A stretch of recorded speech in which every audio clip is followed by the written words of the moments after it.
What's up, baby? Ryan Murphy checking in. I was talking to somebody earlier, and it's always a tremendous compliment. I'm obviously a very passionate person for those who know me.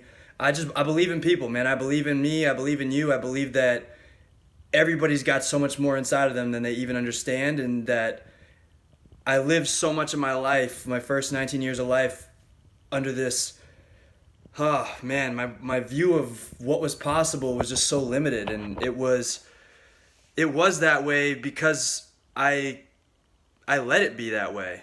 And then when I realized that I had a lot more in me than I really knew, the other thing I realized was that my instincts kept trying to tell me that I had it, but I just kept letting the world and the people around me and the doubters and the haters and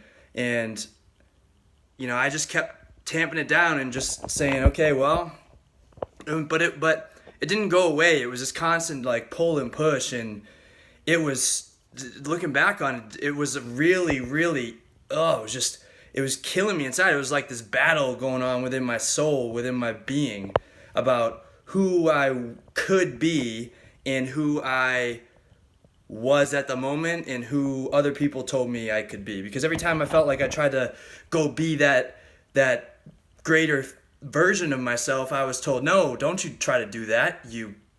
How dare you? Don't try to do that. You're never gonna be anything but fat.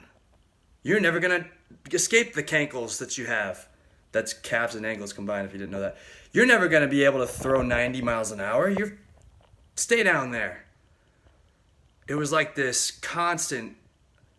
And so, but finally, I got to a place where I realized that talent wasn't so much genetic, it was effort driven.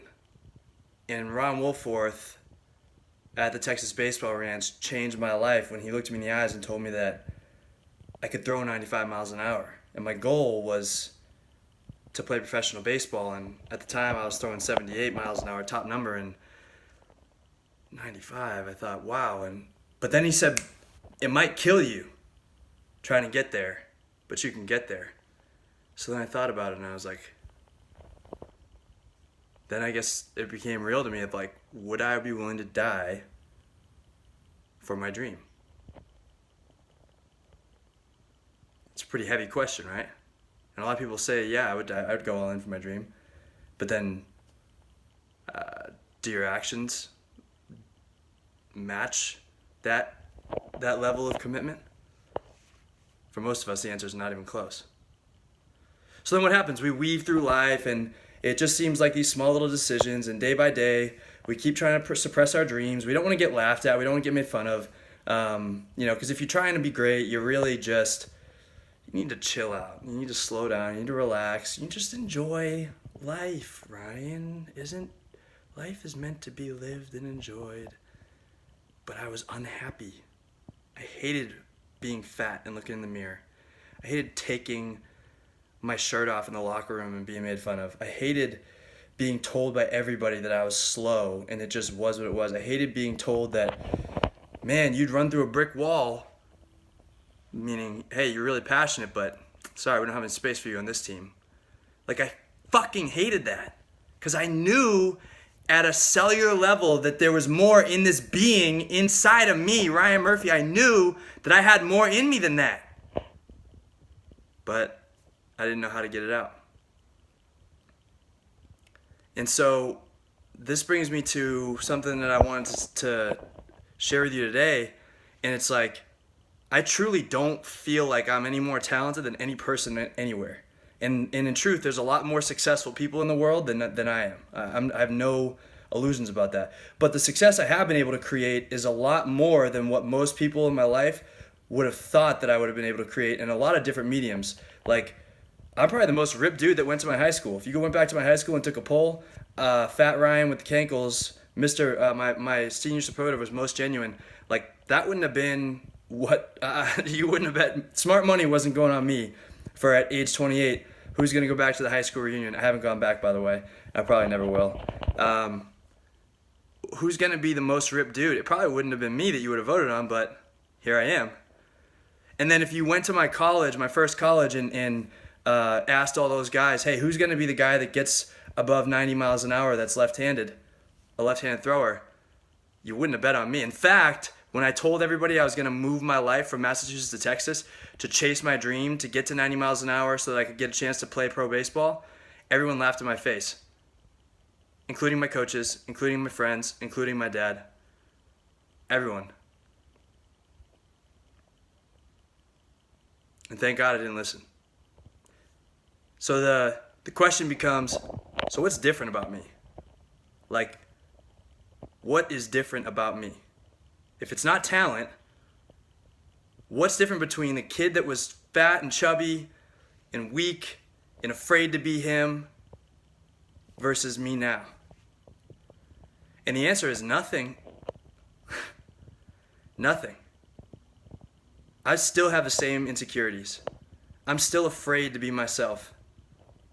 I'm still nervous about taking big risks. I'm still nervous about posting this on social media. There's still that voice inside of me that says, don't you dare. Don't you try it. Don't you think about it. But now what I realized was the fear is just trying to signal my brain, the part of my brain that wants to just stay safe and survive, that we've all got. That brain doesn't know shit. Because the pain that's been caused by listening to the voice that says stay safe, stay small, stay fat, stay slow, don't take risks, the pain of listening to that voice, I recognize is greater than the pain of listening to the voice that says, go, do it, be more. You've got more. It's your responsibility to get it more. It's your responsibility to show other people that you can do more so that they'll do more. That's why you're here.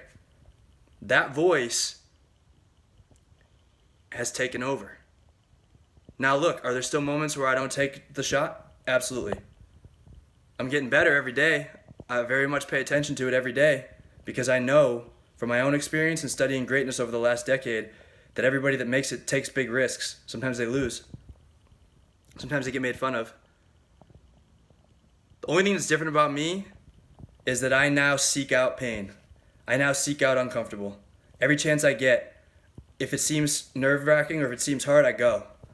Not because I'm any different than you. I don't want pain. But I also believe this about myself. I can survive pain better than anybody on the planet. I am resilient as fuck. You will knock me down. You will bend me. You will bloody me.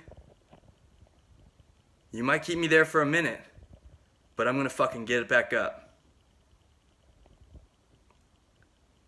It sounds so corny, that expression of like fall down 7 times, stand up 8. That's me. Because that's the only thing I've ever been able to do, is just look stupid one more time. And so as I stand here and I tell you this, it's like, again, I'm no different than you. And I'm no different than the guy that, 10 years ago couldn't do a pull-up, was afraid to take my shirt off. I'm no different from the guy that 5 years ago was picking up trash for $12 an hour.